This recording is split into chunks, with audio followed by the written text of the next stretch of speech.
Good evening and welcome to this Fringe event hosted by the Scottish Police Federation, where we're going to discuss Police Scotland virtually 1 year on from its creation in April 2013. The police superintendents in Scotland fully supported a national police service in Scotland for many years. We couldn't sustain 8 police forces. We couldn't sustain it. It was not sustainable, and that wasn't just for financial reasons, and there was a great deal of emphasis on financial reasons. We clearly took that decision that criminals were not shackled by geographical boundaries, so why should the police? There was a great deal of talk, particularly within the media, not generated by them, but by public comment, about what would happen on the 1st of April when this single police force came along. I slept easy that night. I knew that the shifts would come out at 7:15 in the morning. I knew the sergeants would be there. I knew the inspectors would be there. The business would be done. The big problem was always going to be at superintendent and above level, and bringing together the kind of principles and policies and directions that were necessary. And that's proved to be the case. The police service is a doing organisation. We work very much on the principles of command and control, and if it's decided that something's going to happen, I would like to think police officers across Scotland will actually make it happen. I do believe that the decision to push the service into the date was also the right thing to do. If we had waited, we would never have got there. If you wait until you've got enough money to have children, you'll never have children. I mean, it's one of those kind of scenarios. There comes a point in time where you've got to do it. What did we get wrong?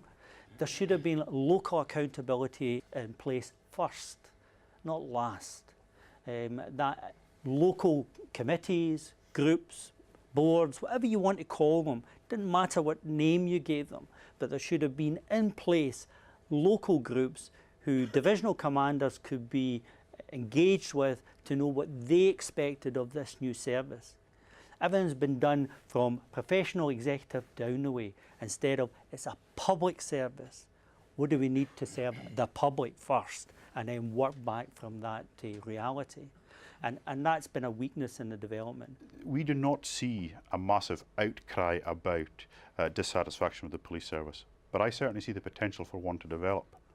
And the way in which we overcome that, or the way in which we prevent that difficulty, which would cause enormous challenges for the service, is by making sure we get the local accountability and the local scrutiny right. The gift to make that better sits with local authorities and with locally elected individuals to try and change. In fact, they don't have to try and change it, they can change it because the legislation doesn't say one way or another how it's to be.